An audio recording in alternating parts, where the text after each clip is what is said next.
जय Shri Krishna. Income tax law and accounts में आज का लेक्चर हमारा अनुलाभ परक्विजिट्स पर होगा।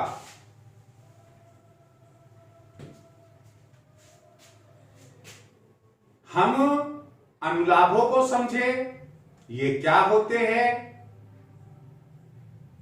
इसके पहले जरूरी है कि मैं आपसे एक बात जरूर कहना चाहूंगा कि आप मेरे इस वीडियो को जो income tax law and accounts and income tax law and practice जिस भी नाम से पेपर या सब्जेक्ट है, सैलरीज वाला ये चैप्टर बड़ा ही इंपॉर्टेंट है। आप इसे शुरू से आखिर तक जरूर देखिएगा। आप देखने और सुनने के साथ साथ एक काम और जरूर कीजिए, वीडियो को सब्सक्राइब कीजिए, बेल आइकन दबाइए और लाइक कीजिए। हम अपने बिंदु पर आते हैं। सैलरी का एक very important part, a very important part of salary is perquisites। ये जो perquisites है, अनुलाभ है, इन्हें हम हिंदी में सुविधाएं, एमेनिटीज, फैसिलिटीज कहते हैं।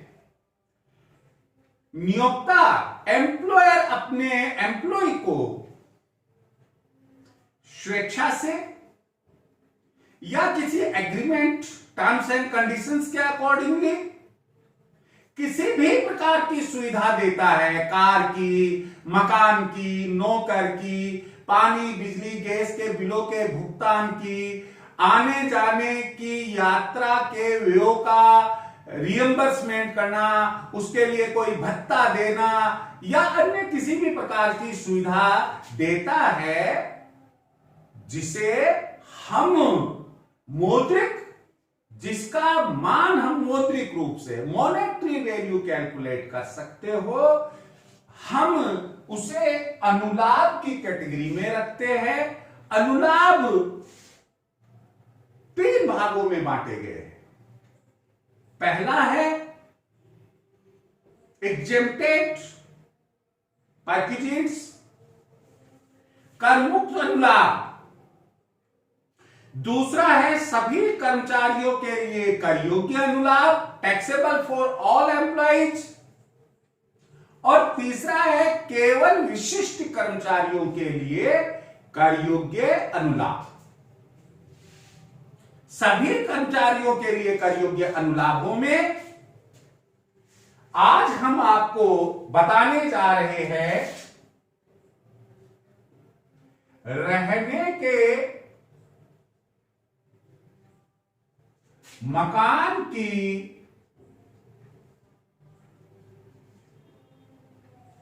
मुफ्त या रियायती दर पर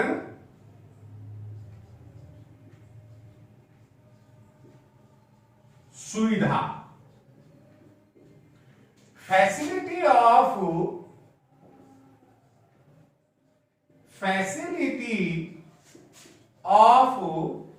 ए रेंट फ्री और ऑन कंसेशनल रेट और रेंट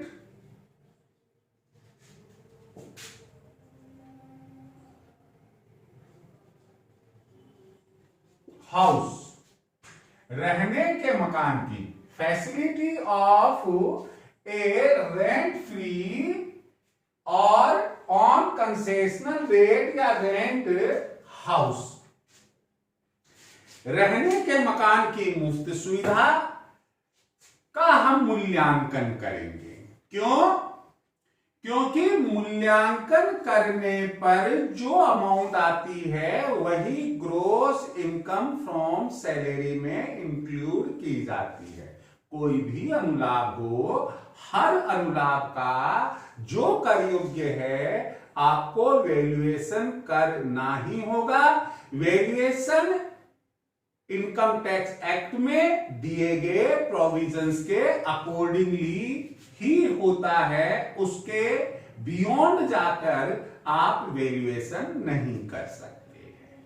रहने के मकान का चाहे वह मुफ्त में दिया गया हो, चाहे वह रियायती दर पर दिया गया हो, दोनों ही स्थितियों में सुविधा का मूल्यांकन करने के लिए हम कर्मचारी को दो भागों में बांटेंगे, एक सरकारी कर्मचारी और दूसरा गैर सरकारी कर्मचारी। सरकारी कर्मचारी का मतलब है चाहे वह केंद्र सरकार का हो, चाहे किसी राज्य सरकार का हो, दोनों ही स्थितियों में वह कर्मचारी एक सरकारी कर्मचारी माना जाएगा। और जो कर्मचारी केंद्रीय सरकार का या किसी राज्य सरकार का कर्मचारी नहीं है वह एक गैर सरकारी कर्मचारी माना जाता है। दूसरी बात यहां ध्यान रखने योग्य है कि नियोक्ता के द्वारा जो रहने के मकान की सुविधा दी जाती है वह मकान दो भागों में रखा गया है। एक सुसज्जित मकान अनफर्निश्ड हाउस और दूसरा furnished house. Facility of unfurnished house to an employ of government. सरकार के कर्मचारी को असुसज्जित मकान की सुविधा, सरकार के कर्मचारी को सुसज्जित मकान की सुविधा। इसी प्रकार एक गैर सरकारी कर्मचारी की स्थिति में भी गैर सरकारी कर्मचारी को असुसज्जित मकान की सुविधा और गैर सरकारी कर्मचारी को सुसज्जित मकान की सुविधा। फिर एक प्रश्न आपका आया और वो प्रश्न यह आया कि सर यहां असुसज्जित और सुसज्जित मकान, इनको भी थोड़ा सा अंतर स्पष्ट कीजिए इनका। तो यहां मैं आपको बताना चाहूंगा कि असुसज्जित मकान का मतलब केवल मकान से है। नियोक्ता ने कहा भाई ये मकान है, ये हमारे क्वार्टर्स है, आजकल उसको क्वार्टर्स भी बोलते हैं, भाई आपको ये दिया गया, अब उसमें फर्नीचर कौन लाएगा? नियोक्ता ने कहा आप अपने अनुसार लाइए। वो कहने की कोई बात ही नहीं है, उन्होंने तो केवल मकान दिया है, तो ये अनफर्निश्ड हाउस हो गया। लेकिन जब नियोक्ता मकान के साथ साथ फर्नीचर की भी सुविधा देता है, जैसे बेड है, टेबल है, चेयर्स है, सोफा है, फिटिंग्स में जैसे फैन है, रेफ्रिजरेटर है, ये जो अगर सुविधाएं वो देता है, साथ में फर्नीचर की सुविधा भी देता है, तो हम ये कहेंगे कि वह मकान नियोक्ता ने अपने कर्मचारी को सुसज्जित मकान की सुविधा प्रोवाइड करवाई है। हम यहां पर सबसे पहले एक सरकारी कर्मचारी को रहने के मकान की मुफ्त या रियायती दर पर सुविधा का अध्ययन करेंगे और उसके बाद में गैर सरकारी कर्मचारी के संबंध में पहले सरकारी कर्मचारी के पर आते हैं कि यदि एक कर्मचारी सरकारी कर्मचारी है, उसे अपने एम्प्लॉयर से मुफ्त रहने के मकान की सुविधा मिली है, सुसज्जित मकान की सुविधा मिली है, तो ऐसी स्थिति में उसका मूल्यांकन क्या होगा? तो अधिनियम में यह दिया गया है कि सरकारी नियमानुसार ऐसे मकान का जो किराया बनता है वही उस सुविधा का मूल्य हो जाएगा। आप कहेंगे साहब सरकारी नियम क्यों नहीं दिए गए? देखिए जनाब, केंद्र सरकार अपने नियम बनाती है, अलग अलग राज्य सरकारें अपने अपने नियम बनाती है, सभी राज्य सरकारों का एक जैसा नियम नहीं होता है। तो यहां हम फिर आपको यही कहना चाहेंगे कि अधिनियम में यह बात कही गई है, यदि एक सरकारी कर्मचारी को असुसज्जित मकान की सुविधा दी गई है तो आयकर अधिनियम में दिए गए प्रावधानों के अनुसार सरकार के नियमानुसार उस मकान का जो किराया बनता है, जिस अवधि के लिए मकान की सुविधा दी गई है, उस अवधि का किराया ही मकान की सुविधा का मूल्य होगा। अब दूसरे नंबर पर लेते हैं कि सरकारी कर्मचारी को सुसज्जित मकान की सुविधा। तो पहले हम इस सुविधा को दो भागों में बांट लेंगे, एक मकान की सुविधा और दूसरा फर्नीचर की सुविधा। मकान की सुविधा अभी जो पहले आपको बात बताई उसी के अनुसार होगी, लेकिन फर्नीचर की सुविधा में बात कही गई है कि यदि फर्नीचर नियोक्ता का है तो उस परिस्थिति में फर्नीचर की लागत का 10% सुविधा का मूल्य होगा। यहां आपको इस बात को ध्यान में रखना है कि यदि पूरे प्रीवियस ईयर के लिए फर्नीचर की सुविधा दी गई है तो 10% से जो रकम आ रही है वही उस सुविधा का मूल्य वैल्यू हो जाएगी। लेकिन मान लो कि प्रीवियस ईयर में केवल 9 मंथ्स के लिए ही फैसिलिटी रही है फर्नीचर की, तो प्रपोर्शनेटली हम पहले तो साल भर का ही फर्नीचर की सुविधा का मूल्य ज्ञात करेंगे, देर आफ्टर उसके बाद हम प्रपोर्शनेटली यानी कि 9 मंथ्स के लिए कितनी वैल्यू आएगी, वह वैल्यू फर्नीचर की सुविधा का मूल्य होगी। मकान की सुविधा के मूल्य में जब हम फर्नीचर की सुविधा के मूल्य को जोड़ देंगे तो हमारे पास में सुसज्जित मकान की सुविधा का मूल्य आ जाएगा। तो ये बात हमारी यहां रही। अब इसके बाद हम देखते हैं कि गैर सरकारी कर्मचारी की स्थिति में, गैर सरकारी कर्मचारी की स्थिति में रहने के मकान की मुफ्त सुविधा का मूल्य कैसे ज्ञात करेंगे। हम इसे प्रारंभ करें उसके पहले में आपको एक बात जो छोटी सी रह गई वह यह है कि सरकारी कर्मचारी की स्थिति में मकान की सुविधा का मूल्य जो आता है, अगर सरकार के द्वारा कर्मचारी के वेतन में से मकान की सुविधा के पेटे, मकान के अकाउंट पेटे यदि कोई रकम वेतन में से डिडक्ट की गई है तो मकान की सुविधा के मूल्य में से हम उस काटी गई राशि को घटा देंगे, शेष राशि ही मकान की सुविधा का मूल्य होगी। अब हम वापस दूसरे पॉइंट पर आ रहे हैं। गैर सरकारी कर्मचारी की स्थिति में रहने के मकान की सुविधा का मूल्यांकन। यहां पर भी आप ये ध्यान रखें कि एक गैर सरकारी कर्मचारी को भी मकान असुसज्जित या सुसज्जित दोनों में से किसी भी प्रकार से मिल सकता है। पहले हम लेते हैं कि एक गैर सरकारी कर्मचारी को यदि असुसज्जित मकान की सुविधा मिली हुई है तो उस सुविधा का मूल्य क्या होगा। अब यहां फिर एक बिंदु आता है, वो यह आता है कि जो मकान की सुविधा नियोक्ता अपने कर्मचारी को प्रोवाइड करवाता है, हमें यह देखना होगा कि मकान किसका है। क्या मकान नियोक्ता का खुद का है या नियोक्ता ने किराए पर लेकर मकान की सुविधा मुहैया करवाई है।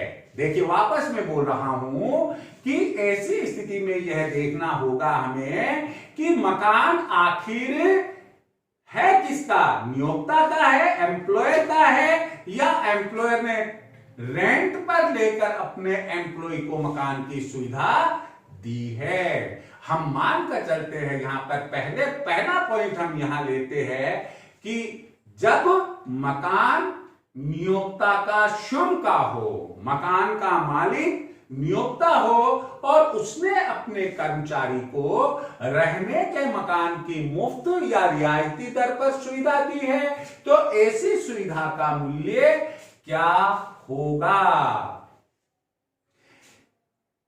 यहां इस सुविधा के मूल्य को बड़े ही ध्यान से सुनने और समझने की कोशिश कीजिएगा। आप इसमें अलग अलग परिस्थितियां दी गई है। पहली परिस्थिति यह है कि जब मकान की सुविधा ऐसे स्थान पर हो जिसकी आबादी 25 लाख से अधिक है, तो ऐसी परिस्थिति में कर्मचारी के वेतन का 15% उस सुविधा का मूल्य होगा।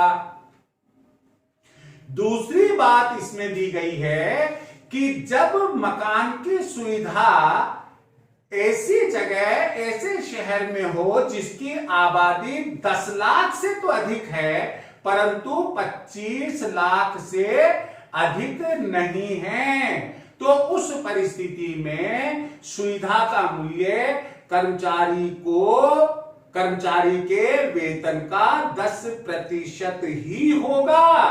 और यदि तीसरा बिंदु है इसमें कि नियोक्ता ने कर्मचारी को मकान की सुविधा ऐसी जगह या शहर या गांव में दी हुई है जिसकी आबादी 10 लाख से अधिक नहीं है, तो कर्मचारी के वेतन का 7.5% ही उस सुविधा का मूल्य होगा। यहां ध्यान रखिए, गत वर्ष में जितने पीरियड के लिए मकान की सुविधा दी गई है, कर्मचारी का वेतन भी उतने ही पीरियड का लिया जाएगा। दूसरी बात यह है कि अगर कर्मचारी के वेतन में से किराए के रूप में कोई राशि डिडक्ट की गई है, तो काटी गई राशि को सुविधा के मूल्य में से हम घटा देंगे। यहां कुछ बिंदु और ध्यान में रखने हैं कि जैसे ट्रांसफर के केस में, यदि नियोक्ता अपने कर्मचारी को होटल की सुविधा देता है जहां उसका ट्रांसफर हुआ है, ट्रांसफर के केस में उसे होटल की सुविधा दी जाती है, तो ऐसी परिस्थिति में होटल की सुविधा का मूल्य 0 होगा। लेकिन अन्य किसी स्थिति में यदि उसे होटल की सुविधा दी गई है, तो नियोक्ता के द्वारा होटल का जो किराया चुकाया गया है वह राशि या कर्मचारी के वेतन का 24%, दोनों में जो कम हो उसके बराबर सुविधा का मूल्य आंका जाएगा।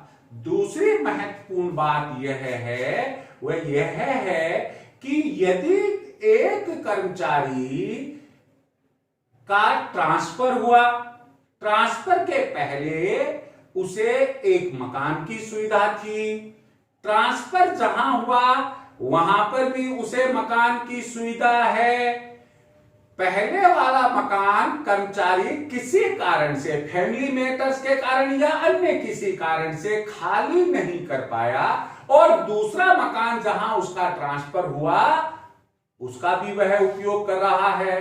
कहने का मतलब एक ही समय पर एक कर्मचारी को 2 जगहों पर नियोक्ता ने 2 मकान की सुविधा दे रखी है, तो ऐसी परिस्थिति में इन दोनों मकानों के में से किसी एक मकान की सुविधा का मूल्य तो कर मुक्त होगा और दूसरी सुविधा का मूल्य कर योग्य होगा।